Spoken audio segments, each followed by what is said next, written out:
Hello, thank you all for joining us. I am Dr. Brent Blue, Teton County, Wyoming coroner.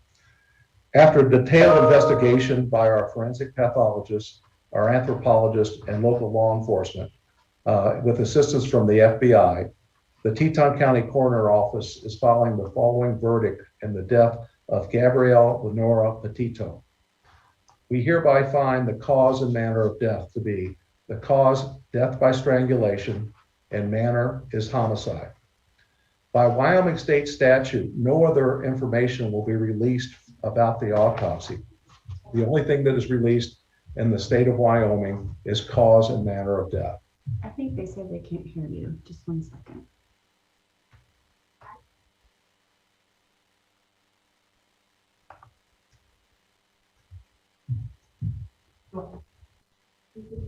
Should I start over then?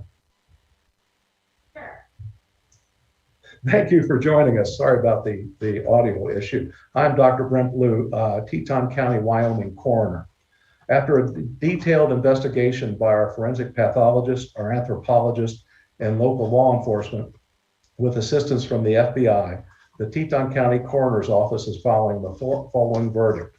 In the manner of death of Gabrielle Mieure Petito, we find the cause and manner to be cause, death by strangulation, and manner is homicide. By Wyoming state statute, only the cause and manner of death are released. Their autopsy findings and photographs and that sort of material is not released by state statute. And I'll be glad to entertain some questions at this time.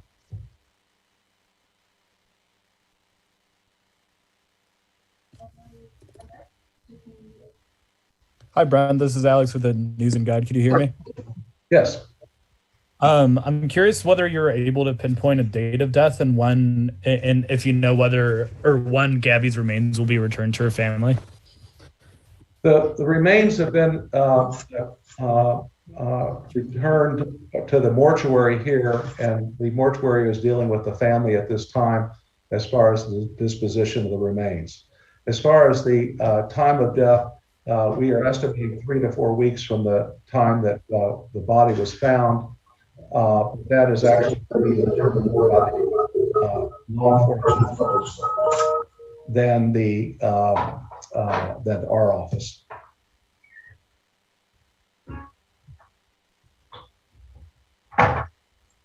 Chris, Vivian, you are able to ask your question.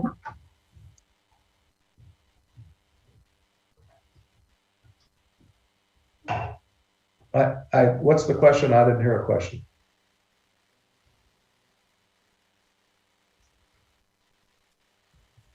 Chris, I believe that you are muted. If you can unmute yourself. Okay, it's John Walsh from In Pursuit with John Walsh on Discovery ID. Dr. Blue, thank you for your time. I think everybody in the world believes that Brian Laundrie killed Gabby. With your extensive work on the body, are you sure that it's Brian Laundrie? And will the FBI issue a nationwide homicide warrant now that they know the cause of death? We are only tasked with the determination of cause and manner of death. Who committed the homicide is up to law enforcement, and I cannot answer the question about the FBI. You would have to contact them. Jeremy Copas, you are now allowed to ask your question. Yes, hello, doctor. If you could please, can you comment on any other bruising, maybe on the body that possibly was healing, possibly older bruises or cuts that might have been healing over the last couple of weeks before her passing? By Wyoming state statute, no other information about the autopsy is released, just the cause of death.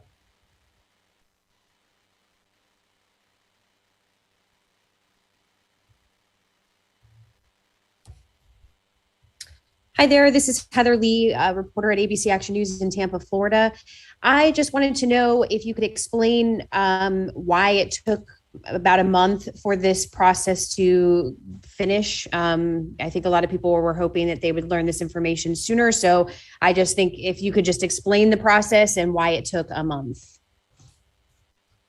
Well, the main reason was that we were very exacting in our examination and the detail by which that examination was done. We were waiting for various specialists to come in and help us with this investigation. We were waiting on toxicology to be returned, and it was just a matter of making sure we had everything right. Thank you.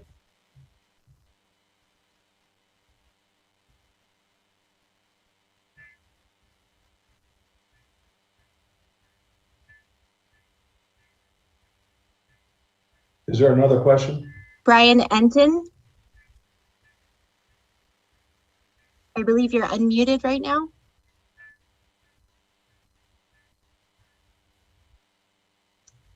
Okay. Steve Fabian.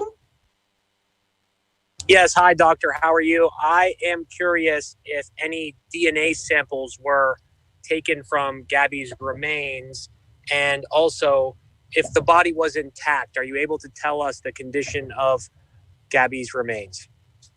I can tell you the DNA samples were taken by law enforcement, and all I can tell you about remains is that the body was outside for 3 to 4 weeks.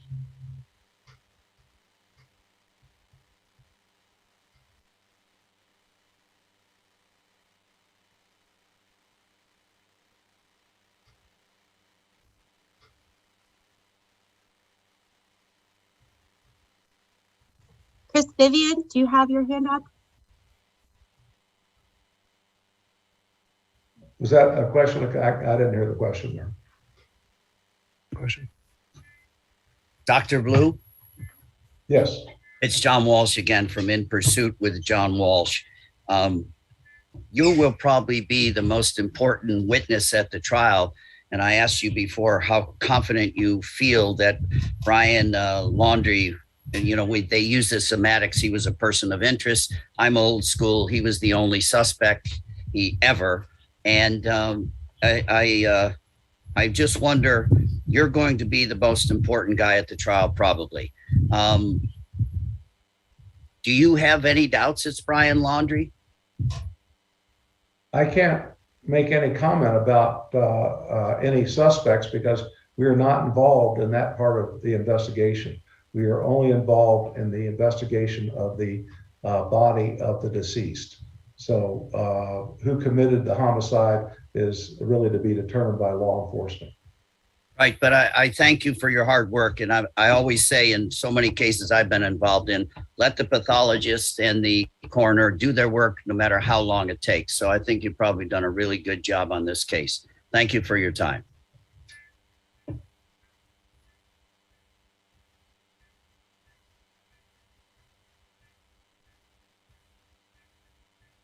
Hey there, doctor. This is Rochelle Aline with ABC Action News in Tampa. Just a quick question. Can you kind of walk us through the process to how you arrived at this specific manner of death? In the state of Wyoming, there are 4 possibilities for the manner of death. They are homicide, suicide, accident, and natural. And those are the 4 choices. When we do an investigation, we look at the crime scene or the scene of the death, the scene of the body, the condition of the body, and findings at autopsy and toxicology. And that is how we arrive at the manner of death. So it really depends on lots of different circumstances. Dr. Stephen Fabian again from Inside Edition. Can you tell us if the body was buried when it was discovered or if the body was on the surface? I can't tell you that. That's would be something you'd have to ask the FBI because we're not allowed to release that information.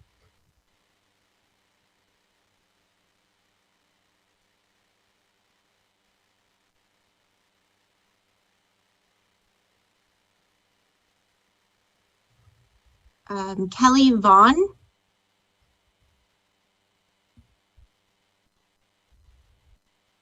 Do you have a question, Kelly Vaughn?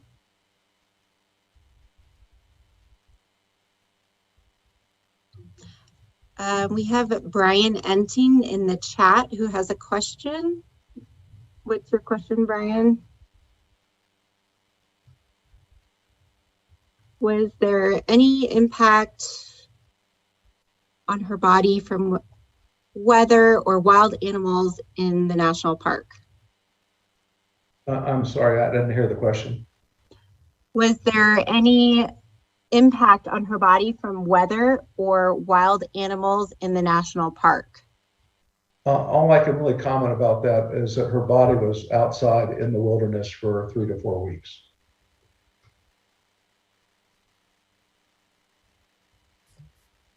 KSL assignment, you are unmuted.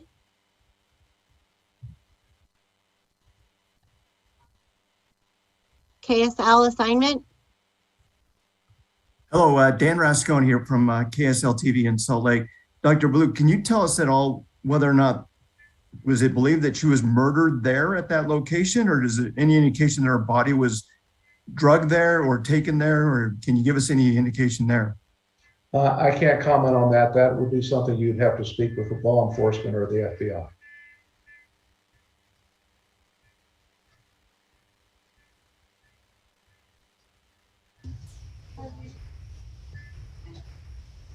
Matthew Cella. Matthew Cella, do you have a question? Hey, Dr. Blue. It's actually Jimmy from dailymail.com in New York here. What were the results of the toxicology report? And is there any suggestion that Gabby had any drugs in her system? And if so, what were they? The results of the toxicology are not public knowledge by Wyoming statute, so I can't comment about that. Thank you. We have a question from the chat. Was Gabby Petito pregnant? She was not pregnant.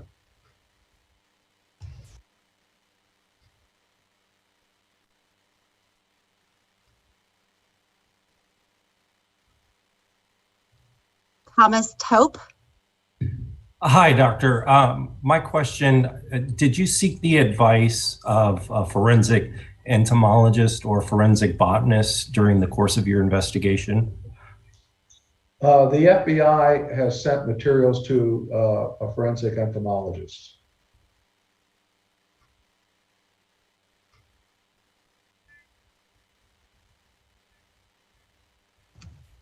WPBF 25 News. Hi, doctor. This is Terry Parker from WPBF in Palm Beach County, Florida. I'm wondering if you said you were very thorough in this autopsy and examination. Could you give us an example of the type of test and analysis as you performed? This autopsy included a whole body CAT scan, a examination by a forensic pathologist, an examination by a forensic anthropologist, and toxicology evaluation. So we pretty much covered all the bases. Jeremy Copas. Yes, doctor, thank you for taking the question again. You mentioned that strangulation is the cause of death. Can you talk about how you came to that conclusion? I cannot. That is part of the autopsy findings and is not discoverable by Wyoming statute.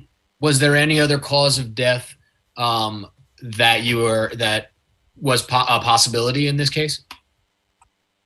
Well, we look at all causes, all possibilities when we try to determine cause of death, but this is the cause of death that we determined. I have a question from chat.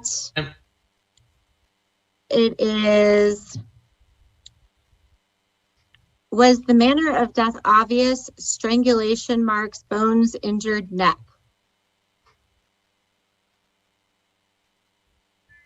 The Nothing is obvious in a situation like this, so detailed analysis was used both to determine manner and cause of death. I can't go into details on how we made those decisions. Kristen Thorne. Yes, hi, Dr. Kristen Thorne with WABC in New York. Could you just please repeat about how long you believe the body was out there? Unfortunately, the last time you spoke, we just didn't get a good film shot of you saying that. Would you mind repeating that? Our initial determination is the body was in the wilderness for 3 to 4 weeks. Thank you.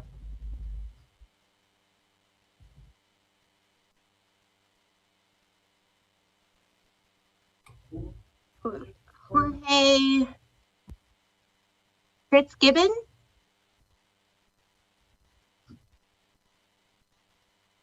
You have to unmute. I believe you're still muted. Sorry about that. Good afternoon, Dr. Blue. Relating back to the date of death, is there a date listed on the death certificate? The death certificate has not been completed at this time, and the death certificates of the state of Wyoming allow for approximate dates and variability in those dates. So I doubt, well, there will not be an exact date of death on the death certificate. Eileen with News 12. Hi, doctor. This is Eileen LaPalmer from News 12. We sort of asked it a little bit, but is there a way that you can explain how you know that it was strangulation? Sometimes I know that a hyoid bone could be missing. Is that something that you discovered in this case? I can't comment on that because it would be a finding of the autopsy. And as I stated before, in the state of Wyoming, the autopsy results are not public knowledge. So then you can't clarify whether it was manual strangulation or with an item, correct? That's correct.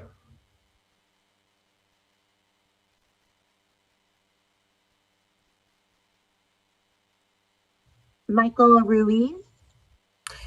Thanks for making time for us, doctor. Was the entire examination conducted at your lab in Jackson, or was Gabby Petito's body shipped to another facility? The examination was done entirely at our board in Teton County, Wyoming.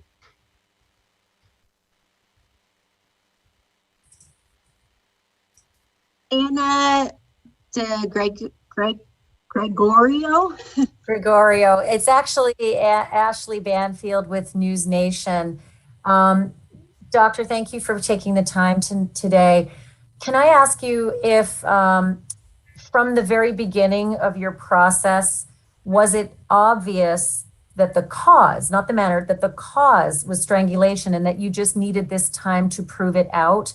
Or were you completely unaware from the beginning what the cause of death was for Gabby Petito and had to resolve through a number of puzzle solving manners and other experts to arrive at that final cause determination?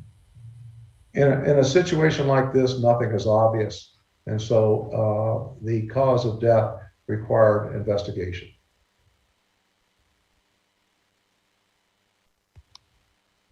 We have a William Walkey.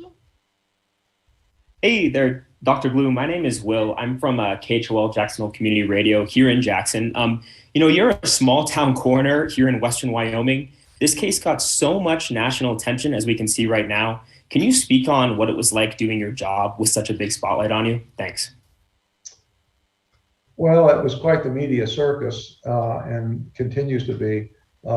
Unfortunately, this is only one of many deaths around the country of people who are involved in domestic violence. And it's unfortunate that these other deaths do not get as much coverage as this one. I'm assuming that because the deceased was a blogger, that this received more coverage than others. But there are a lot of both men and women who have lost their lives that aren't covered with this kind of media attention. Francis DeFiore. Yes, hello. This is Francis DeFiore from the Port Charlotte's son. Just want to go back to my previous question, although I imagine your response. Is there anything you can tell us about how exactly you determined it was a 3 to 4 week period before death? I can't go into that kind of information at this time. I understand. Thank you very much.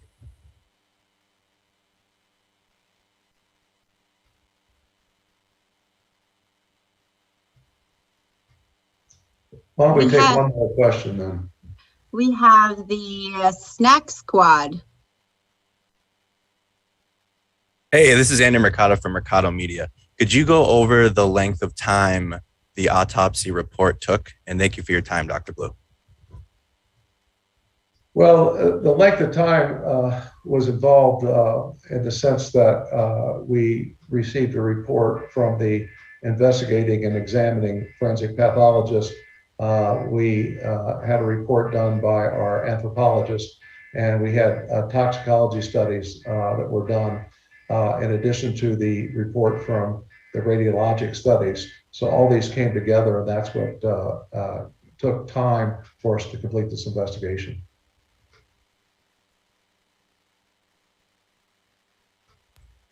Hi, doctor. Could you speak to the state of decomposition, and did that at all hinder your investigation? No, I can't comment on that.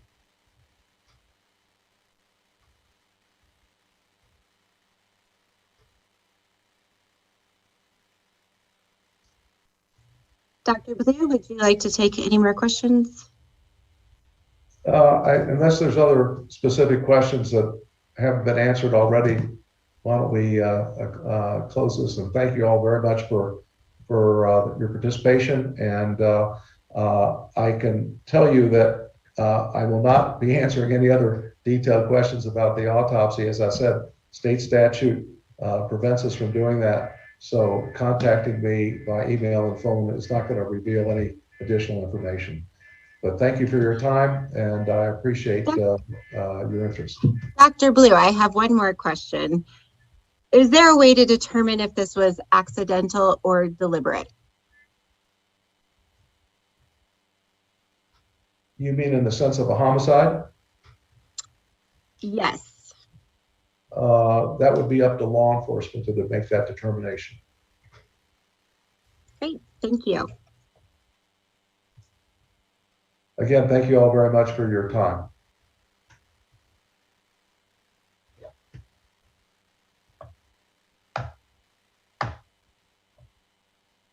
Recording stopped.